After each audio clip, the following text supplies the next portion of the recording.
Hindi lang to pagdiriwang ng pagbubukas ng cafe ko. Ito rin ay celebration para ipaalam sa inyo ang bagong tagapamahala ng cafe na ito at ng buong negosyo ko. Nay, ito na ba yun?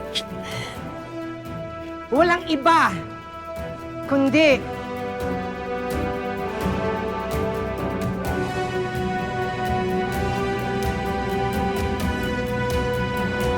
si Tyrone!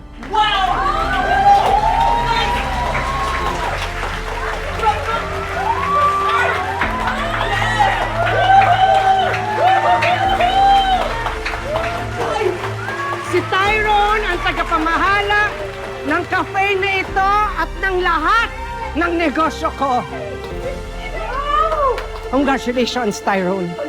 You deserve this. Maraming salamat po sa pagtitiwala. Pangako ko po, gagawin ko ang lahat. Hindi ko po kayo ipapahiya. Aba, dapat lang. TSS. Ano po yun? Tiwala sa sarili. Maraming salamat.